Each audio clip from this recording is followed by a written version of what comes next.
पितामह भीष्म से सैया पर जा चुके थे। 11वें दिन के बाद जब 12वें दिन का युद्ध आरंभ हुआ तो कौरवों के सेनापति थे द्रोणाचार्य। गुरु द्रोण, जिन्होंने कौरवों और पांडवों दोनों को ही शिक्षा प्रदान की थी।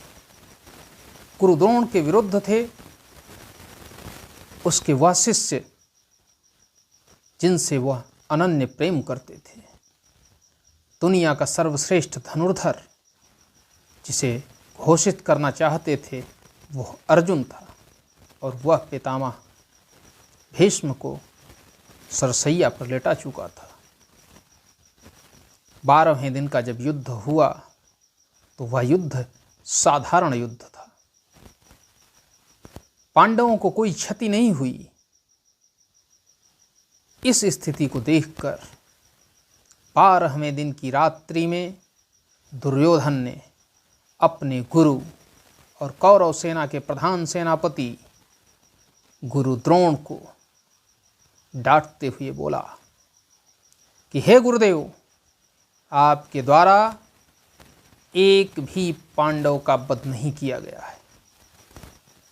क्या आपको याद नहीं कि आप कौरव पक्ष को जिताने के लिए उसके प्रधान सेनापति बनाए गए हैं? जब दुर्योधन के द्वारा इस तरह के शब्द द्रोणाचार्य के लिए प्रयोग किए गए तब द्रोणाचार्य ने तुरंत ही अगले दिन किसी एक पांडव का वध करने की योजना बनाई और योजना बनाई कि अगले दिन व्यूह रचना होगी, चक्रव्यूह, जिसमें 7 द्वार होंगे। मित्रों, अगला दिन आता है और व्यूह रचना का आरंभ होना है, लेकिन द्रोणाचार्य जानते थे कि व्यूह रचना को अर्जुन अच्छी तरह से जानता है और अर्जुन के जानने के कारण पांडव व्यूह रचना से भयभीत होने वाले नहीं थे। इसलिए योजना बनाई गई कि अर्जुन को युद्ध क्षेत्र से दूर ले जाया जाए। मित्रों, अर्जुन के जो सारथी थे स्वयं वासुदेव थे, लेकिन वासुदेव भी आज कुछ घटित करवाना चाहते थे। तो वासुदेव ने भी अर्जुन को आगाह नहीं किया कि तुम्हारे बिना गुरु द्रोण को पराजित करने वाला दूसरा कोई नहीं है। अब स्थिति ऐसी हो चुकी थी कि जो कौरवों ने योजना बनाई थी उस योजना के अनुरूप कार्य होने लगा, क्योंकि यही स्वयं प्रभु श्री कृष्ण भी चाहते थे। होने वाला क्या था, आइए उसके बारे में चर्चा करते हैं। मित्रों, जब अर्जुन युद्धभूमि में आ चुके थे तभी दुर्योधन की योजना के अनुसार सुशर्मा नाम के योद्धा के द्वारा, जो कि अत्यंत ही कुशल योद्धा था, और उसके सैनिक जो कि उसके नेतृत्व में युद्ध कर रहे थे, जो संसप्तक कहलाते थे, उन संसप्तकों के साथ अर्जुन का युद्ध आरंभ हो गया। सुशर्मा योजना के अनुसार युद्ध भूमि से दूर भागने लगा, वह दक्षिण दिशा की ओर जाने लगा। अर्जुन उसका पीछा कर रहे थे और वह अर्जुन को ललकार रहा था और उसका रथ कुरुक्षेत्र से दूर जा रहा था। इतनी दूर चला गया कि सूर्यास्त से पहले अर्जुन का वापस आना असंभव था। ज्यों ही अर्जुन युद्ध भूमि से दूर निकले त्यों ही द्रोणाचार्य के द्वारा चक्रव्यूह की रचना की गई, क्योंकि अर्जुन के अतिरिक्त पांडव सेना में कोई भी चक्रव्यूह का भेदन करना नहीं जानता था। जब चक्रव्यूह की रचना हुई, युधिष्ठिर, भीम, नकुल, सहदेव सभी चिंतित हो उठे। यहाँ तक कि उनके प्रधान सेनापति धृतद्युम्न, उनके सामने कोई विकल्प नहीं था कि वह चक्रव्यूह का भेदन कैसे करें। सब चिंतामग्न थे। लेकिन तभी एक 16 वर्षीय योद्धा वहां पहुंचता है और युधिष्ठिर को प्रणाम करते हुए कहता है कि हे तातश्री, किस विषय पर विचार मग्न है? आप चिंतित दिखाई दे रहे हैं, क्या कारण है?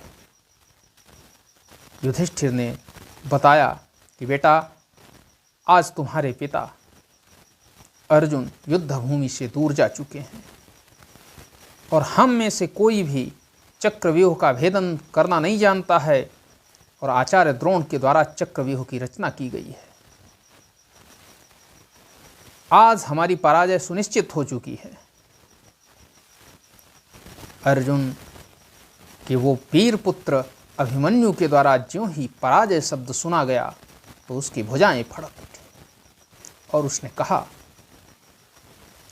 कि हे तातश्री, आप परेशान क्यों हैं?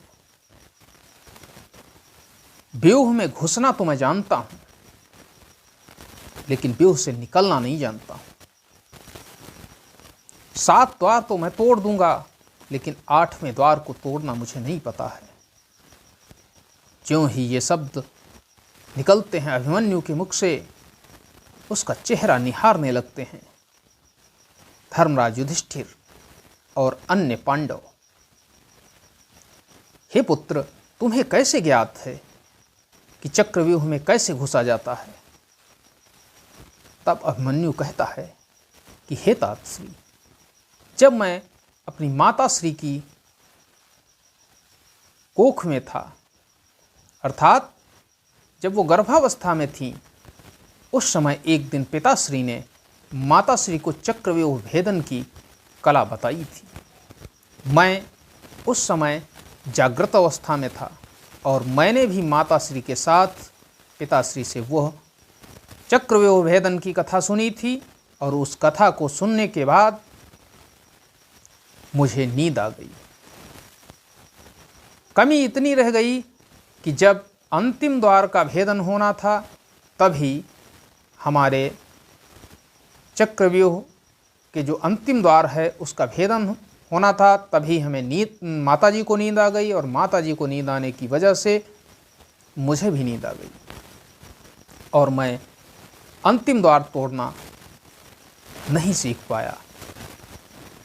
ज्यों ही 7 द्वार तोड़ने की बात अभिमन्यु के मुख से निकली, त्यों ही भीम इत्यादि जो महायोद्धा थे, उन्होंने कहा कि पुत्र, चिंता मत करो, यदि 7 द्वार तुम तोड़ सकते हो तो 8वें द्वार को तो मैं अपनी गदा से तोड़ दूंगा। गदा हिलाते हुए भीम ने कहा। जब भीम ने गदा हिलाते हुए 8वें द्वार को तोड़ने की बात कही, धर्मराज युधिष्ठिर चिंतित थे, लेकिन अब कोई विकल्प भी नहीं था और अभिमन्यु चक्रव्यूह भेदन के लिए जाने की आज्ञा मांग रहा था। अंततो गत्वा धर्मराज युधिष्ठिर को अभिमन्यु को चक्रव्यूह भेदन के लिए भेजना पड़ा। उनके पीछे पांडव सैनिक और भीम अपनी गदा लेकर चल रहे थे। चक्रव्यूह का निर्माण जब हुआ था, प्रत्येक व्यूह उसकी संरचना में 8 द्वार थे और 8 द्वारों पर महारथी तैनात थे। पहले ही द्वार पर जयद्रथ जिसे कि वरदान प्राप्त था कि एक दिन अर्जुन को छोड़कर कोई भी पांडव उसे पराजित नहीं कर सकता, और आज वही दिन था जिस दिन अर्जुन तो नहीं थे लेकिन अन्य कोई पांडव पराजित नहीं कर सकता था। इसको जो इनका जामाता था धृतराष्ट्र का, जयद्रथ सिंधुराज था, सिंधु देश का राजा था। जयद्रथ मुख्य द्वार पर था। अभिमन्यु ने जाते ही जयद्रथ को धूल चटा दी। जयद्रथ के पास कोई विकल्प नहीं था अभिमन्यु का। अभिमन्यु पहले द्वार को भेदते हुए अंदर की ओर प्रवेश करता है। भीम इत्यादि अन्य जो योद्धा पीछे पीछे जा रहे थे वह बाहर ही रह जाते हैं। जयद्रथ उन्हें रोक देता है और वह जयद्रथ को पराजित नहीं कर पाते हैं। अभिमन्यु अंदर चला जाता है। अकेला अभिमन्यु आज चक्रव्यूह में घुस रहा है। प्रत्येक द्वार पर एक योद्धा तैनात है, और वह सामान्य योद्धा नहीं, महारथी, अतिरथी तैयार है।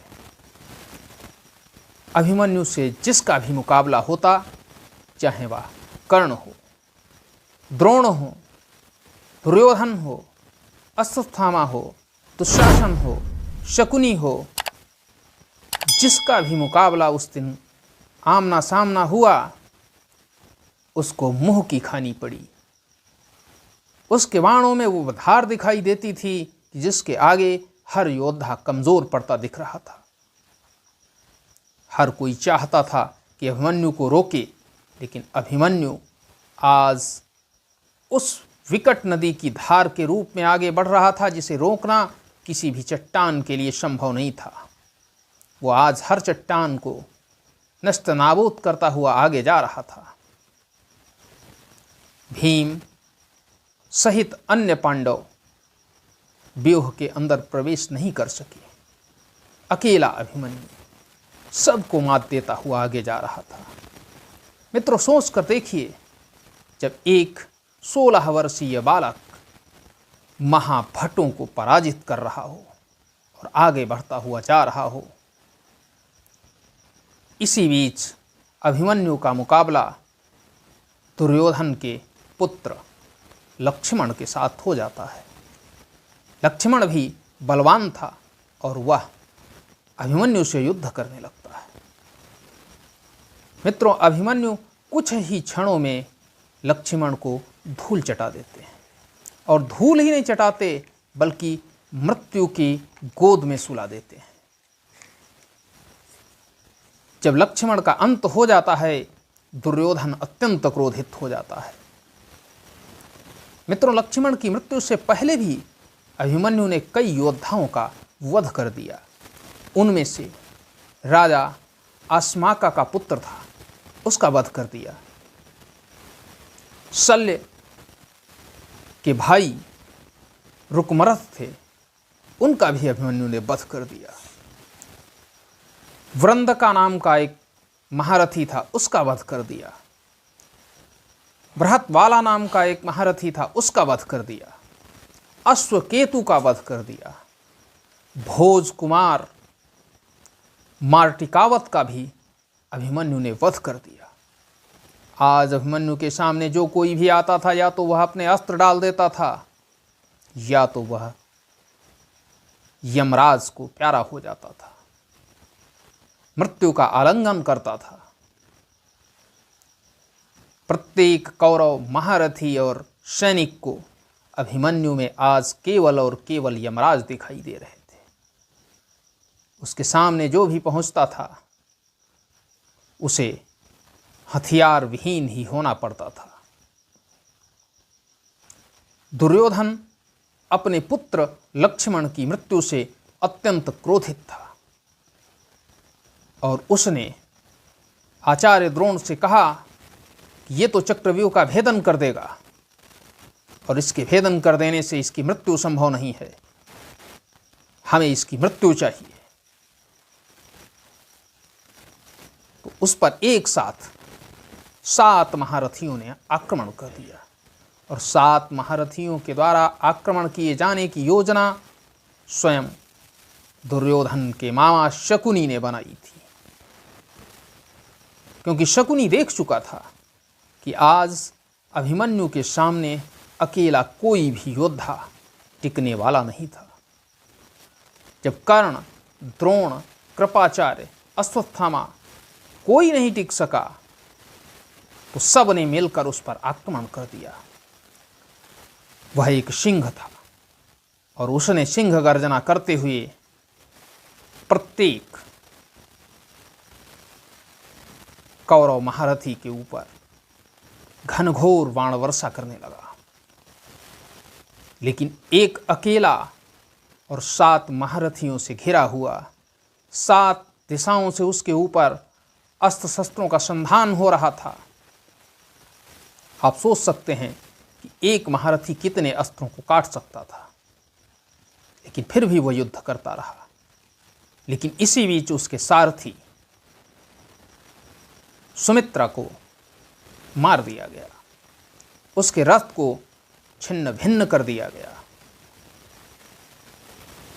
जब उसका रथ टूट गया, उसका धनुष काट दिया गया, तब वह रथ से नीचे उतर पड़ा। आज वो भयभीत नहीं दिखाई पड़ रहा था, वह केवल और केवल युद्ध को, चुनौती को स्वीकार कर रहा था और उसने तुरंत ही अपने हाथ में अपने रथ का पहिया उठा लिया। आज वो झुकने वाला नहीं था, उसने अपने हाथ में रथ का पहिया उठाकर तुरंत ही कौरव सेना के ऊपर आघात करना आरंभ कर दिया। लेकिन जब अस्त्र शस्त्र काट दिए गए थे तो रथ का पहिया कितनी देर तक टिकता, और उस रथ के पहिए को भी काट दिया गया। इसी बीच सामने से उससे भिड़ने वाला कोई नहीं था, जबकि वो थक चुका था, वो अकेला था। लेकिन फिर भी पीछे से जाकर के उसके ऊपर शकुनी ने वार किया, और शकुनी ने ही नहीं, उन 7 महारथियों ने अपने अपने रथों से उतरकर उसके ऊपर तलवार से वार करना आरंभ कर दिया। उस पर वार करने वाले वह 7 महारथी कौन कौन से थे, आपको यह भी जानने की आवश्यकता है, क्योंकि जब जब आपको इन कथाओं के बारे में बताया जाता है तो अक्सर यही आपको जानने को मिलता है कि कर्ण के साथ अन्याय हुआ, लेकिन कर्ण भी उसमें शामिल था। मित्रों, उन 7 महारथियों में कर्ण, जयद्रथ, दुर्योधन, दुशासन, द्रोणाचार्य, कृपाचार्य और शकुनी, इन 7 महारथियों ने मिलकर अकेले निहत्थे अभिमन्यु को बहुत ही बेरहमी से मारा था। इतनी दर्दनाक मृत्यु हुई कि महाभारत के युद्ध की सबसे दुखद घटना के रूप में इसी घटना को जाना जाता है, अभिमन्यु वध को। मित्रों, अभिमन्यु का वध हो गया, अर्जुन तो था नहीं। चारों पांडव विलाप कर रहे हैं। उसके शव को लाया गया, तभी अर्जुन माधव के साथ आ जाते हैं और विलाप करने लगते हैं। और विलाप करते करते इतने क्रोधित हो जाते हैं कि वह प्रतिज्ञा कर लेते हैं कि 14वें दिन का जो युद्ध होगा, उस युद्ध में जयद्रथ को यदि मैंने नहीं मारा, मैं न मार सका, तो मैं स्वयं आत्मदाह कर लूंगा।